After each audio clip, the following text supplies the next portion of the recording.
नमस्कार, आप देख रहे हैं आज तक। आपके साथ मैं हूं सईद अंसारी। स्वागत है आपका दस्तक। पश्चिम बंगाल और ओडिशा में चक्रवाती तूफान अम्फान ने ऐसा कहर मचाया कि खुद प्रधानमंत्री नरेंद्र मोदी वहां चले गए। कोरोना काल में सामाजिक दूरी और घर की लक्ष्मण रेखा का पालन करने वाले प्रधानमंत्री मोदी अम्फान के मारे बंगाल वासियों की मदद के लिए पहुंच गए। अभी 1000 करोड़ की तत्काल मदद का उन्होंने ऐलान किया है।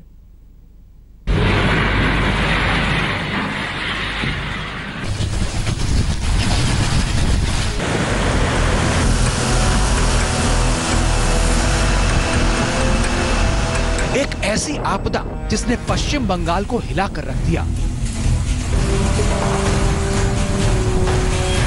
बंगाल का दक्षिणी हिस्सा बर्बादी से पानी पानी हो गया। अम्फान सुपर साइक्लोन ने सब कुछ तहस नहस कर दिया और इस बर्बादी से बंगाल की आंखों में समंदर का खारा पानी भर गया।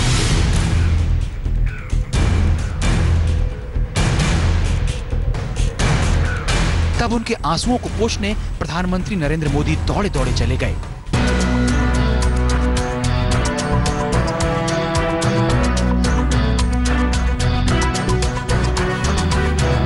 मैं मेरे पश्चिम बंगाल के सभी भाइयों बहनों को विश्वास दिलाता हूं कि संकट की घड़ी में पूरा देश आपके साथ है। भारत सरकार कंधे से कंधा मिला करके आपके साथ आने वाले सभी कामों में खड़ी रहेगी। इसी संकट की घड़ी के समय आप सबसे मिलने आया हूं, लेकिन कोरोना वायरस के कारण सब नागरिकों से तो नहीं मिल पा रहा हूं। मैं फिर एक बार पश्चिम बंगाल की इस दुख की घड़ी में मैं आपके साथ हूं। कोलकाता के हवाई अड्डे पर प्रधानमंत्री नरेंद्र मोदी का स्वागत करने के लिए राज्यपाल जगदीप धनखड़ और मुख्यमंत्री ममता बनर्जी मौजूद थीं।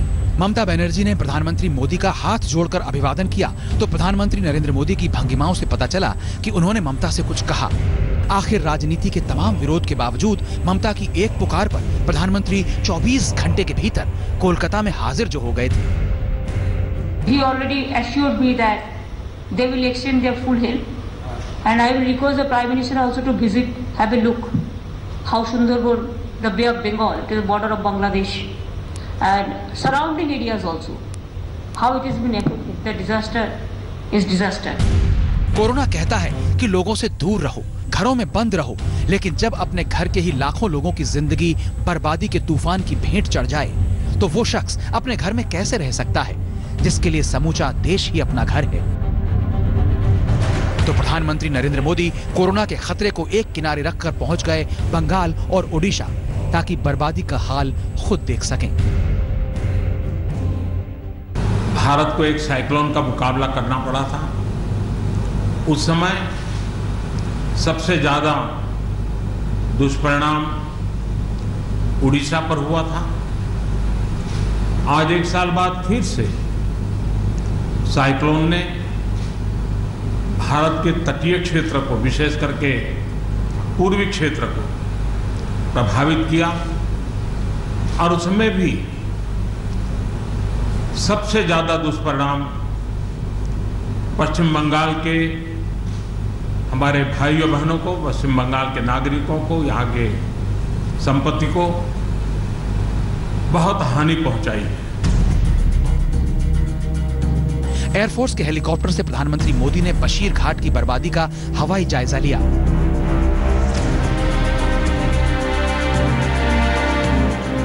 उनके ठीक सामने राज्यपाल बैठे थे और दूसरी तरफ मुख्यमंत्री ममता बनर्जी।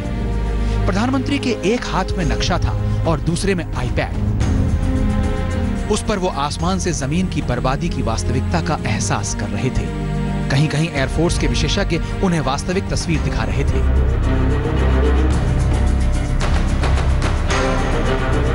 चक्रवाती तूफान अम्फान ने सबसे ज्यादा बंगाल के दक्षिणी हिस्से में तबाही मचाई। पेड़ ऐसे उखड़ गए मानो उनकी जड़ें ही ना हो। दीवार ऐसे मलबों में बदल गई मानो उनकी नींव ही ना हो। सड़कें समंदर से आए तूफानी पानी से सराबोर हो गईं। बिजली के खंभे उखड़ गए। तूफान तो गुजर गया लेकिन छोड़ गया बर्बादियों का मंजर, एक डरावना अंधेरा, न खाने पीने का इंतजाम, न किसी से बात करने के लिए मोबाइल नेटवर्क। तबाही के निशान बता गए कि सुपर साइक्लोन होता क्या है, लेकिन ऐसे हालात में प्रधानमंत्री मोदी ने भी बता दिया कि खतरों से खेलने वाला और अपनों के लिए जान लड़ा देने वाला नेता क्या होता है। प्रधानमंत्री ने पश्चिम बंगाल की सरकार को तत्काल मदद का पिटारा खोल दिया। अभी तत्काल जो इस संकट की घड़ी में राज्य सरकार को कठिनाई न हो, इसके लिए एक एडवांस असिस्टेंस के रूप में 1000 करोड़ रुपया भारत सरकार की तरफ से व्यवस्था की जाएगी। साथ साथ जिन परिवारों ने अपने स्वजन खोए हैं, उन परिवारों को प्रधानमंत्री राहत कोष से 2 लाख रुपया, और जिन लोगों को इंजरी हुई है उनको 50,000 रुपये तक की सहायता देने का भी हम प्रधानमंत्री राहत कोष से करेंगे। पश्चिम बंगाल की मुख्यमंत्री ममता बनर्जी से प्रधानमंत्री मोदी की खटपट चलती रहती है, लेकिन सियासी दांवपेच को आम लोगों के हित में प्रधानमंत्री कभी घालमेल नहीं करते। इसीलिए जब बशीर घाट में हालात का जायजा लिया तो उसके बाद ममता की तारीफ भी की। पूरी दुनिया एक संकट से जूझ रही है, भारत भी लगातार कोरोना वायरस के खिलाफ लड़ाई लड़ रहा है। कोरोना वायरस की लड़ाई में जीतने का मंत्र और साइक्लोन में जीतने का मंत्र दोनों पूरी तरह एक दूसरे के ऑपोजिट है। कोरोना वायरस से लड़ने का मंत्र है जो जहां है वहीं रहे, जरूरत नहीं हो तब तक घर से बाहर न निकले, और जहां भी जाए 2 गज की दूरी बनाए रखे। लेकिन साइक्लोन का मंत्र है कि साइक्लोन आ रहा है, जल्दी से जल्दी सुरक्षित स्थल पर आप शिफ्ट कर जाइए, वहां पर पहुंचने का प्रयास कीजिए, अपना घर खाली कीजिए। यानी दोनों अलग अलग प्रकार की लड़ाइयां एक साथ पश्चिम बंगाल को लड़नी पड़ी है। लेकिन उसके बावजूद भी ममता जी के नेतृत्व में राज्य सरकार ने भरसक प्रयास किया है। भारत सरकार ने भी लगातार उनके साथ रह करके इस संकट की घड़ी में जो भी आवश्यक, जो एडवांस में करने योग्य था, जो उसी समय करने का योग्य था, और जो आगे दिनों के करने की आवश्यकता है, उसको भी पूरा करने का हम प्रयास करेंगे। मुख्यमंत्री ममता बनर्जी वो शख्स हैं जिसकी आवाज हमेशा सबसे तेज और सबसे अधिक प्रधानमंत्री नरेंद्र मोदी के खिलाफ उठी है। लेकिन उसी शख्स के एक बुलावे पर प्रधानमंत्री कुछ ही घंटों में बंगाल और उड़ीसा पहुंच गए, जहां एक ओर प्राकृतिक आपदा से लड़ने की तैयारी हो रही है, तो वहीं दूसरी ओर राजनीति एक नया मोड़ ले रही है। कुदरत के कहर से बचने के लिए इंसान अपनी समूची ताकत लगा देता है। प्रधानमंत्री नरेंद्र मोदी होने वाली आपदाओं की भनक लग जाए तो पूरी तैयारी में जुट जाते हैं। 4 दिन पहले सोमवार की शाम ही प्रधानमंत्री ने एक उच्च स्तरीय बैठक बुला ली थी। इसमें गृह मंत्रालय और नेशनल डिजास्टर मैनेजमेंट अथॉरिटी के बड़े अधिकारी और गृह मंत्री अमित शाह भी शामिल हुए। मकसद साफ था कि तूफान आए तो बर्बादी लेकर नहीं। साइक्लोन की संभावनाओं से लेकर के लगातार मैं इससे संबंधित सभी लोगों से संपर्क में था। भारत सरकार भी सतत राज्य सरकार के संपर्क में थी। साइक्लोन का नुकसान कम से कम हो, इसके लिए जो भी आवश्यक कदम उठाने चाहिए, उसके लिए राज्य सरकार और केंद्र सरकार ने मिलकर के भरसक प्रयास किया। लेकिन उसके बावजूद भी करीब करीब 80 लोगों के जीवन हम नहीं बचा पाए। इसका हम सबको दुख है। जिन परिवारों ने अपना स्वजन खोया है, उनके प्रति केंद्र सरकार, राज्य सरकार और हम सबकी संवेदनाएं हैं, और इस संकट की घड़ी में हम उनके साथ हैं। प्रधानमंत्री नरेंद्र मोदी का पश्चिम बंगाल के लिए पूरा प्लान समझ लीजिए। मुख्यमंत्री ममता बनर्जी ने प्रधानमंत्री मोदी के सामने बर्बादी का आकलन पेश किया। प्रधानमंत्री ने तय किया कि कृषि, इंफ्रास्ट्रक्चर, व्यापार, मकान से लेकर दूसरे क्षेत्रों में जो नुकसान हुआ है उसका सर्वे होगा। उसके लिए केंद्र से टीम आएगी जो सर्वे करेगी। इसके बाद राज्य के पुनर्वास और पुनर्निर्माण का काम शुरू होगा। अभी केंद्र ने 1000 करोड़ रुपए की मदद की है, लेकिन आने वाले दिनों में और मदद का भरोसा दिया है। लेकिन प्रधानमंत्री मोदी जैसे ही पश्चिम बंगाल से ओडिशा पहुंचे, मुख्यमंत्री ममता बनर्जी ने अपना पुराना राग शुरू कर दिया। ममता ने कहा कि 1000 करोड़ से क्या होता है जब बर्बादी 1 लाख करोड़ से ऊपर की हो। So Prime Minister assured us that he said that he announced 1,000 crore rupees for this emergency fund. I said that whatever he will give you, decide, we will give you the details also, because it will take some time to assess the full details, but more than 1 lakh crore is being destroyed. प्रधानमंत्री मोदी ने कहा था कि corona से लड़ना है तो अपने घर की लक्ष्मण रेखा का उल्लंघन कोई न करे, लेकिन जब अपने ही देश के एक हिस्से में तबाही का मंजर नाचने लगा तो प्रधानमंत्री लाखों लोगों के लिए जीवन रेखा बनकर खुद पहुंच गए। कोलकाता में मनोज लोहिवाल के साथ आज तक ब्यूरो। प्रधानमंत्री नरेंद्र मोदी ने बंगाल पर राहत का मरहम लगाया, लेकिन इस यात्रा से उन्होंने एक तीर से दूसरा निशाना भी साध लिया। आज बंगाल के महान सुधारक राजा राम मोहन राय की जयंती है। इस अवसर पर उनको बड़ी शिद्दत से याद किया गया। अब ऐसा माना जा रहा है कि प्रधानमंत्री नरेंद्र मोदी ने राजा राम मोहन राय के जरिए ममता बनर्जी की बंगाली अस्मिता में सेंध लगाने की कोशिश की है।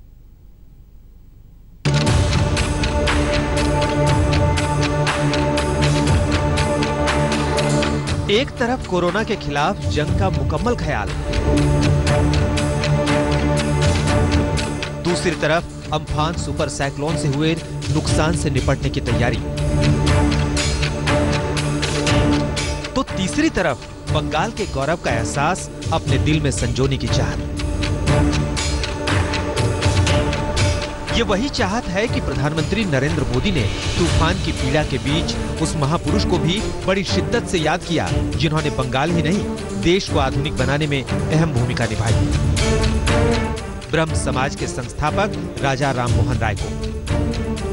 राजा राम मोहन राय जी की जन्म जयंती और उस समय मेरा पश्चिम बंगाल की इस पवित्र धरती पर होना मेरे मन को छूने वाली बात होती है। लेकिन संकट की घड़ी से हम जूझ रहे हैं, तब मैं तो इतना ही कहूँगा कि राजा राम मोहन राय जी हम सबको आशीर्वाद दें, ताकि समयानुकूल समाज परिवर्तन के जो उनके सपने थे उनको पूरा करने के लिए हम मिल बैठ करके, मिलजुल करके एक उज्जवल भविष्य के लिए, भावी पीढ़ी के निर्माण के लिए समाज सुधार के अपने कामों को निरंतर जारी रखेंगे और वही राजा राम मोहन राय जी को उत्तम श्रद्धांजलि होगी। प्रधानमंत्री नरेंद्र मोदी ने एक तीर से कई निशाना कर दिए। प्रधानमंत्री नरेंद्र मोदी के इस बयान में सियासी पैगाम भी है। राजा राम मोहन राय बंगाल के ऐसे महान सुधारक रहे हैं जिन्होंने बाल विवाह और सती प्रथा खत्म किया। उनसे अपने को जोड़कर हर बंगाली गर्व का अनुभव करता है। ममता बनर्जी माँ माटी मानुष के आधार पर बंगाली अस्मिता से खुद को जोड़ती हैं। प्रधानमंत्री नरेंद्र मोदी ने बंगाल की पवित्र धरती का खास अंदाज में जिक्र करते हुए इशारों में ममता की बंगाली अस्मिता को बेअसर करने की कोशिश की। इस सियासी दांव को समझने के लिए आपको 1 साल पहले चलना होगा, जब देश में लोकसभा के चुनाव चल रहे थे। 14 मई 2019 को कोलकाता के विद्यासागर कॉलेज में बीजेपी और टीएमसी कार्यकर्ताओं के बीच झड़प के दौरान ईश्वर चंद विद्यासागर की मूर्ति खंडित हो गई। ममता ने इसे बंगाली अस्मिता का मुद्दा बना दिया। उन्होंने और टीएमसी के सभी बड़े नेताओं ने बंगाल के महापुरुषों की तस्वीरों को सोशल मीडिया पर अपने प्रोफाइल पिक्चर के तौर पर लगा लिया। पहले दिल्ली को संभालो, तुम्हारा झारखंड को संभालो, तुम्हारे यूपी को संभालो, पंजाब को संभालो, उसके बाद बंगाल को देखो। बावजूद इसके प्रधानमंत्री नरेंद्र मोदी के प्रभाव ने ममता के जनाधार में सेंध लगा दिया और बीजेपी ने बंगाल की 42 में से 18 सीटें जीत ली। अब 1 साल के अंदर ही बंगाल में विधानसभा के चुनाव होने वाले हैं, तो बंगाल की अस्मिता सियासी दौड़ में भी पीछा करेगी। आखिर प्रधानमंत्री मोदी से बेहतर राजनीति का खेल कौन समझता है? लेकिन एक विषय में आपको जरूर, एक विषय में आप मानते होंगे कि मेरी राजनीतिक सूझबूझ तो है।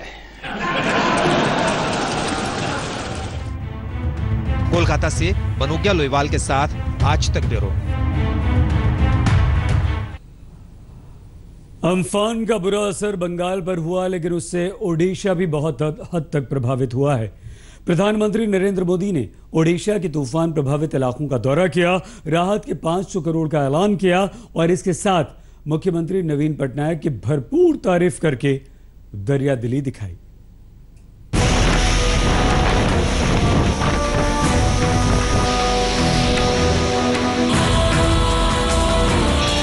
सुपर साइक्लोन से तबाही तो पश्चिम बंगाल में मची, लेकिन जब तूफान चला तो चपेट में ओडिशा भी आ गया। केंद्रपाड़ा, जगत सिंहपुर, भद्र, बालासोर और मयूरभंज जैसे जिलों में लाखों लोग बुरी तरह प्रभावित हुए। ब्लॉक 89, पंचायत 1,500, प्रभावित 45 लाख। ऐसी बर्बादी देख प्रधानमंत्री नरेंद्र मोदी भुवनेश्वर पहुंच गए। कहां तो पश्चिम बंगाल जाने पर कहा जा रहा था कि वहां चुनाव है, इसलिए गए, लेकिन प्रधानमंत्री ने ओडिशा जाकर बता दिया कि उनके लिए हर हिंदुस्तानी की जान की कीमत बराबर है। चुनाव का क्या है, आते जाते रहेंगे।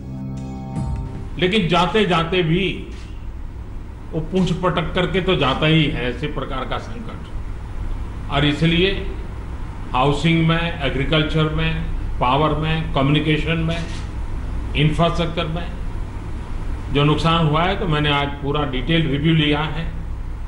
राज्य सरकार ने भी विस्तार से मेरे सामने सारी बातें रखी हैं।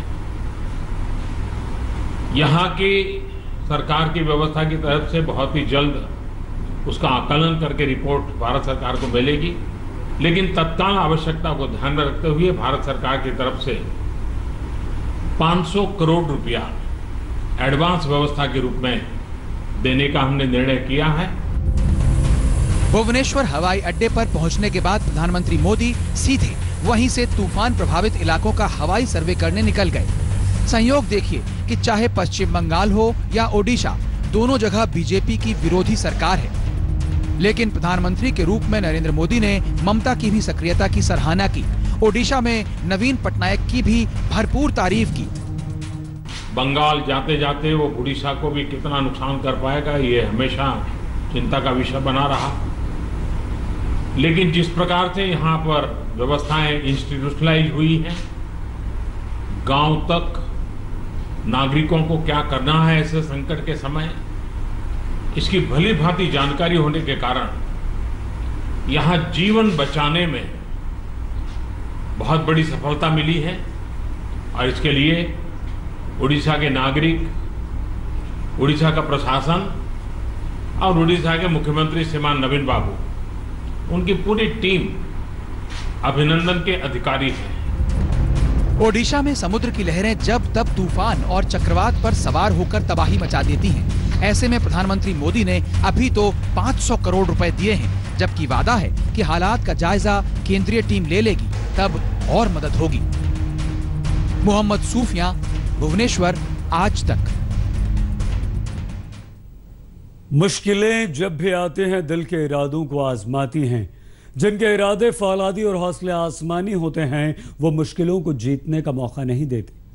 प्रधानमंत्री नरेंद्र मोदी ने कोरोना में भी इसको करके दिखा दिया है। माना जाता है कि अगर लॉकडाउन का फैसला सही समय पर वो नहीं लेते तो आज कोरोना के मामले इतने ज्यादा होते कि स्थिति को संभालना बहुत मुश्किल होता। आज रात 12 बजे से संपूर्ण देश में संपूर्ण लॉकडाउन होने जा रहा है।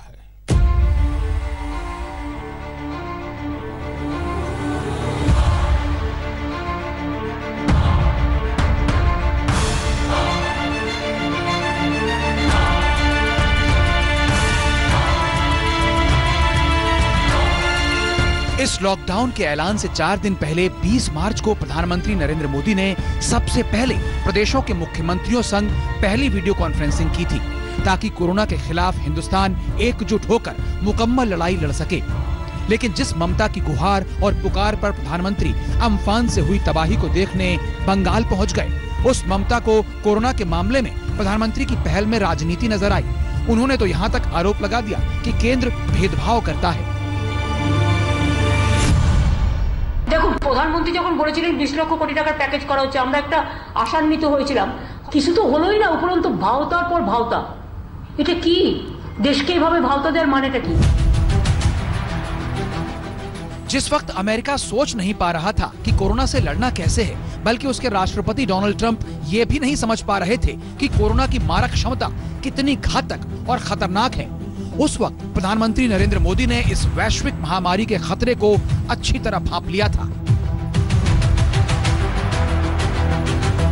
इसीलिए सरकार ने 13 मार्च को कोरोना वायरस को स्वास्थ्य के लिए एक बड़ा खतरा बता दिया था। प्रधानमंत्री मोदी उसी दिन से इस समस्या के समाधान में जुट गए। लॉकडाउन जैसा कठोर और बड़ा फैसला लेने से पहले एक दिन के लिए जनता कर्फ्यू लगाया, ताकि समझ में आ जाए कि लोग इस बीमारी को कितनी गंभीरता से ले रहे हैं। और फिर 24 मार्च को तब लॉकडाउन का ऐलान कर दिया, जबकि भारत में इसके केस बहुत मामूली थे। जबकि उससे कहीं ज्यादा विकराल स्थिति के बावजूद अमेरिका और ब्रिटेन जैसे देश सोच भी नहीं पा रहे थे कि करना क्या है। अमेरिका चीन को कोसने में लगा था और प्रधानमंत्री मोदी अपने देश को एकजुट करके कोरोना से लड़ने में। जनता कर्फ्यू यानी जनता के लिए, जनता द्वारा खुद पर लगाया गया कर्फ्यू। जिस वक्त सारे देशों के नेता अपने देश में लगे हुए थे, प्रधानमंत्री मोदी ने वैश्विक महामारी पर एक वैश्विक दृष्टिकोण दिखाया। उस लॉकडाउन के निर्णायक फैसले से पहले प्रधानमंत्री मोदी ने सार्क देशों के साथ बात की और अपनी तरफ से मदद की पेशकश की। उनके मानवीय पक्ष की दूसरी तस्वीर तब उभरी जब उन्होंने पाकिस्तान और चीन ही नहीं, बल्कि ब्राजील, अमेरिका और श्रीलंका जैसे पड़ोसी देशों को दवाइयां और दूसरी सेवाएं प्रदान की। ऐसे ही नहीं, श्रीलंका से लेकर अमेरिका के राष्ट्रपति तक प्रधानमंत्री मोदी की शख्सियत का लोहा मानते हैं। India has been so great, and as you know, your Prime Minister has been a very good friend of mine. I just got back a short while ago from India recently, and we're working very much with India too, and we have a tremendous Indian population in the United States, and many of the people that you're talking about are working on the vaccine too. Great scientists and researchers. मुसीबत आ ही जाए तो प्रधानमंत्री मोदी उसके हर पहलू पर बड़े गौर से विचार करते हैं। मुख्यमंत्रियों के संग बार बार बात करके कोरोना के खिलाफ टीम इंडिया वाली भावना पेश की, तो हर नागरिक की सुरक्षा और सही सलामत घर वापसी का इंतजाम भी किया। कोरोना से दुनिया के कारोबार का भट्टा बैठा हुआ है, तो इसमें भारत कैसे अछूता रह सकता है। लेकिन कोरोना से लड़ने के लिए आर्थिक पैकेज देने में प्रधानमंत्री ने कोई कोताही नहीं बरती। एक झटके में इतना बड़ा पैकेज दे दिया जो देश की जीडीपी का 10वां हिस्सा है। 20 लाख करोड़ रुपए का एक पैकेज 2020 में देश की विकास यात्रा को 20 लाख 2020 में आत्मनिर्भर भारत अभियान को एक नई गति देगा। जिस वक्त तक कोरोना ने भारत में पैर पसारे, तब तक भारत में ना पीपीई किट्स थे, ना ही टेस्टिंग किट्स। लेकिन आज भारत इतना आत्मनिर्भर हो गया है कि अपने दम पर दोनों चीजें न सिर्फ बना रहा है, बल्कि दूसरे देशों की मदद भी कर रहा है। आज तक ब्यूरो। दस्तक में आज के लिए बस इतना ही। अपना बहुत ख्याल रखिएगा। सोमवार को आपसे फिर होगी मुलाकात। देखते रहिए आज तक। नमस्कार, मैं हूं अंजना ओम कश्यप। हमें उम्मीद है ये वीडियो आपको पसंद आया होगा। लेटेस्ट खबरों के लिए यूं ही देखते रहिए आज तक, और इस वीडियो के पसंद आने पर लाइक, शेयर एंड सब्सक्राइब करना ना भूलें।